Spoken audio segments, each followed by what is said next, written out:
नारद जी ने जब काम पर विजय प्राप्त किया तो वो बहुत उत्साहित हुए। वे अपने पिता ब्रह्मा जी के पास गए, उन्हें अपनी उपलब्धि के बारे में बताया। मगर ब्रह्मा जी ने नारद के काम पर विजय प्राप्त करने को अधिक महत्व नहीं दिया। नारद जी को थोड़ा अजीब लगा, लेकिन उन्होंने ज्यादा ध्यान नहीं दिया। फिर नारद जी शिवलोक में भगवान शिव के पास गए और उन्हें भी अपनी उपलब्धि बताई। मगर शिव जी ने भी नारद की उपलब्धि पर कोई ध्यान नहीं दिया। इसके विपरीत उन्होंने नारद जी को इस बात को लेकर भगवान विष्णु के पास न जाने की सलाह दे डाली। देवर्षि नारद शिव जी की बात सुनकर हैरान हो गए। उन्हें यह उम्मीद नहीं थी कि उनकी काम विजय पर उनके पिता ब्रह्मा जी और शिव जी प्रसन्न नहीं होंगे। नारद जी ने मन में सोचा कि शिव जी को मैं कितना सीधा साधा और भोला भाला मानता था। सभी देवताओं का कहना था कि शिव जी का किसी से कोई बैर नहीं है, लेकिन ऐसा था नहीं। नारद जी को विश्वास हो गया था कि उनकी काम विजय से शिव जी को ईर्ष्या होने लगी है। वे सोचने लगे, शिव जी तो काम को जीत नहीं पाए। काम पर विजय प्राप्त करने की जगह वे क्रोध में आ गए थे। तभी तो गुस्से में आकर उन्होंने कामदेव को भस्म कर दिया था। क्या यह लक्षण होते हैं एक योगी के? नारद जी के कानों में शिव जी के शब्द बार बार गूंज रहे थे। शिव जी ने कहा था कि मुनिवर, आपने अपने पिता और मुझे प्रसन्नतापूर्वक अपनी विजय का समाचार दिया, लेकिन कृपा करके श्रीहरि को यह बताने उनके पास मत जाना। वे मेरे इष्ट हैं, मेरे स्वामी हैं। लेकिन नारद जी अपनी सफलता का समाचार देने के लिए बैकुंठ की तरफ चल दिए। यही सोचते सोचते नारद जी बैकुंठ पहुंच गए। रास्ते में कौन कौन मिला, नारद जी को कुछ पता ही नहीं चला। वैकुंठ के प्रमुख द्वारपाल जय और विजय नारद जी को देखकर आश्चर्यचकित हो गए। उन्होंने नारद जी की ऐसी दशा इससे पहले कभी नहीं देखी थी। फिर नारद जी की वीणा की तारें भी तो मौन थीं। उन्होंने नारद जी को प्रणाम किया। नारद जी ने उनको गौर से देखा। वे जानना चाहते थे कि उनकी विजय का समाचार बैकुंठ में उनसे पहले ही तो नहीं पहुंच गया। लेकिन ऐसे कोई लक्षण न देखकर नारद जी ने अभिवादन के जवाब में सिर्फ अपना सिर हिला दिया।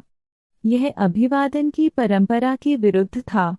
लेकिन नारद जी तो इन सबसे परे मात्र अपने काम विजय का समाचार सुनाने के लिए उतावले थे। नारद जी ने द्वारपालों से कहा, मैं भगवान के दर्शन करना चाहता हूँ। यह सुनकर जय विजय को और भी ज्यादा हैरानी हुई। वे सोचने लगे, देवर्षि के लिए तो किसी भी लोक में किसी प्रकार का प्रवेश निषेध नहीं है, वे कहीं भी जा सकते हैं। फिर यह औपचारिकता कैसी? यह सोच दोनों भागे भागे भगवान विष्णु के सामने उपस्थित हुए। उन्होंने देवर्षि के आगमन की सूचना दी और बताया कि आज देवर्षि कुछ बदले हुए हैं। भगवान ने अपनी आंखें खोले बिना जय विजय की सारी बातें सुनी। भगवान मुस्कराए और देवर्षि को सम्मान सहित लाने की अनुमति प्रदान कर दी। देवर्षि आए, उन्होंने भगवान के श्री चरणों को स्पर्श किया। भगवान ने बिना कोई आशीर्वाद दिए पूछा, कैसे है मुनिवर? आज आप कुछ परेशान से दिख रहे हैं। इतना सुनते ही नारद जी की आंखों से अश्रुधारा बह चली। वे बोले, आप तो सर्वज्ञ हैं प्रभु, पर मुझ अज्ञानी को आज पहली बार ज्ञात हुआ कि किसी की सफलता पर कोई प्रसन्न नहीं होता। यहाँ तक कि पिता भी नहीं और देवों में भी कोई नहीं, भले ही वे चाहे शिव जी ही क्यों न हों। वे भी ईर्ष्या से मुक्त नहीं हैं। आप ही बताएं, उन्होंने ऐसा क्यों कहा कि मैं अपनी विजय गाथा आपको न बताऊं? श्रीहरि ने पूछा, विजय गाथा? कैसी विजय गाथा मुनिवर?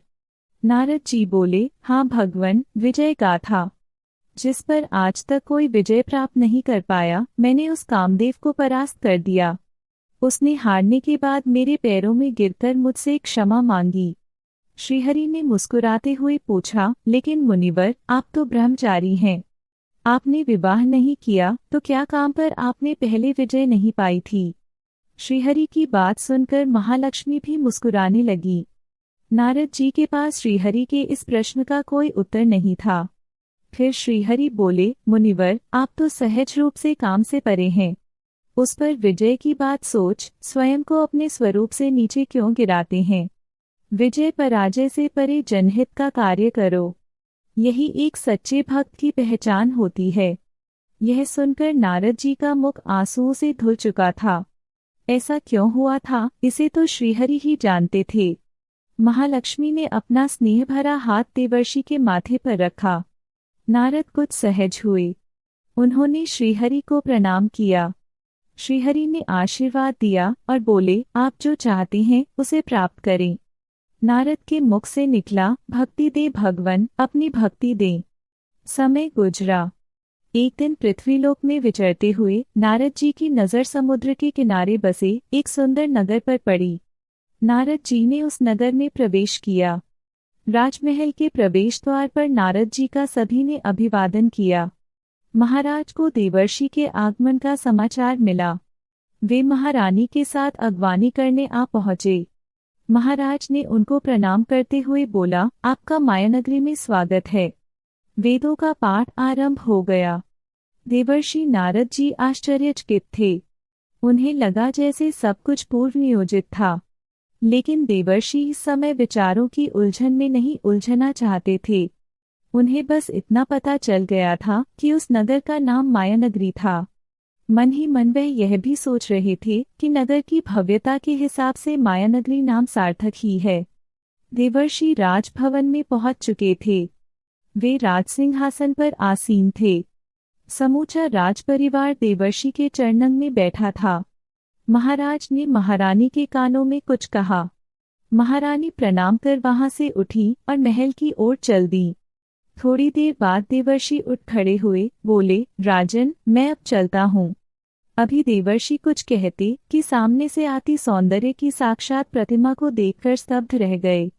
देवर्षि ने ऐसा सौंदर्य तो कभी भी कहीं भी नहीं देखा था। महाराज ने देवर्षि को परिचय देते हुए बताया, भगवान, यह है मेरी पुत्री महालक्ष्मी, आपकी अनन्य भक्त है। राजकुमारी ने देवर्षि को प्रणाम किया। राजकुमारी ने अपनत्व सा दिखाते हुए देवर्षि की ओर अपना बायां हाथ बढ़ा दिया और बोली, देवर्षि, आप तो ब्रह्मा जी के मानस पुत्र हैं, त्रिकालदर्शी हैं, बताइए मेरा भविष्य कैसा है। उन्होंने जब राजकुमारी का हाथ देखा तो वे आश्चर्यचकित रह गए। ऐसा हाथ जो इससे विवाह करेगा वह विश्वपति बनेगा। जो विश्वपति होगा उसी का इससे विवाह होगा। देवर्षि नारद जी उलझन में पड़ गए। कुछ समझ नहीं आ रहा था, इसलिए वे मौन हो गए थे। उसी समय महाराज ने कहा, क्यों परेशान कर रही हो देवर्षि को? फिर कभी पूछ लेना अपना भविष्य। महाराज ने फिर कहा, इसी पूर्णिमा के दिन मेरी पुत्री का स्वयंवर हो रहा है। आप आशीर्वाद दें कि यह सुयोग्य वर के गले में जय माला डाले। इतना सुनकर नारद जी उठ खड़े हुए। उन्होंने झटपट सारी औपचारिकताएं पूरी की। वे उस वातावरण से जल्दी निकल जाना चाहते थे। उन्होंने महाराज से कहा, मैं जल्द आऊंगा, और वो वहां से बैकुंठ की ओर चल दिए। बैकुंठ में श्रीहरि ने कहा, देवर्षि, वैसे आप तो सभी कामनाओं से परे हैं, लेकिन आज मुझे लग रहा है मानो आपके मन में किसी कामना ने जन्म लिया है। देवर्षि चुप थे और हैरान भी।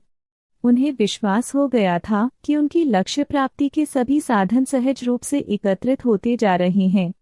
सब अनुकूल था। नारद जी बोले, भगवन, ऐसी कोई बात नहीं है। आपके श्री चरणंग में मात्र छोटी सी प्रार्थना थी। पूर्णिमा के दिन सिर्फ एक दिन के लिए मुझे अपना रूप देने की कृपा करें।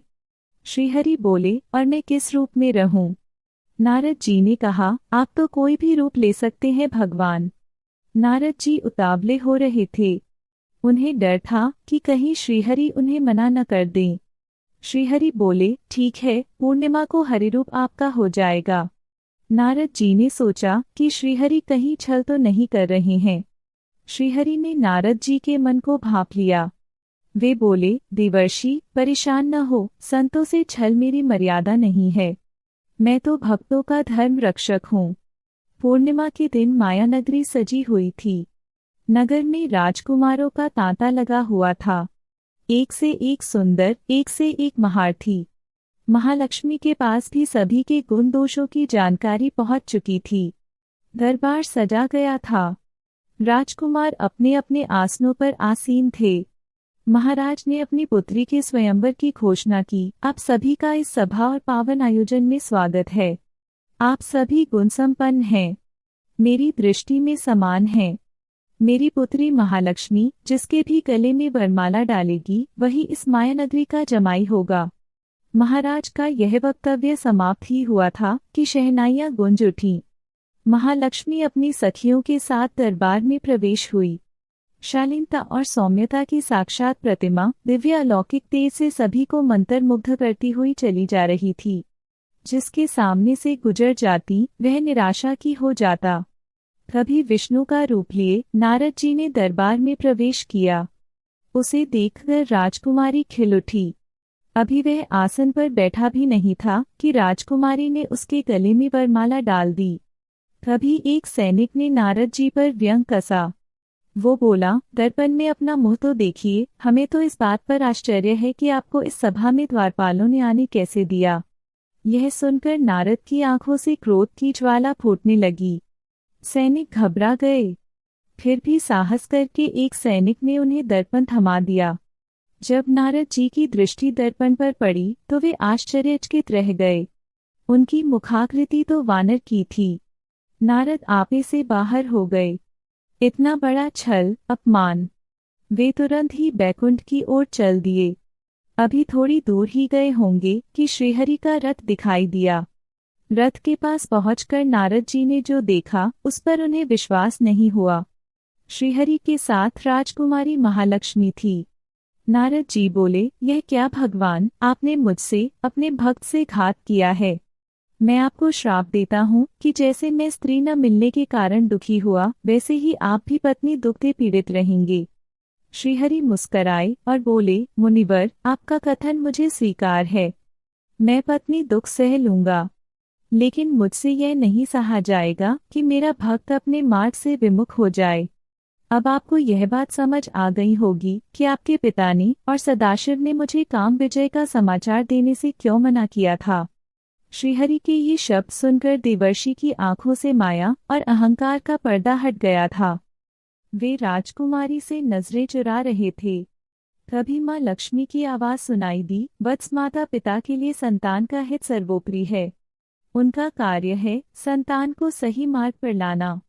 नारद जी ने नजरें उठाकर राजकुमारी की ओर देखा तो देखते ही रह गए। वह राजकुमारी नहीं बल्कि माँ लक्ष्मी थी। नारद जी दोनों के श्री चरणों में गिर पड़े।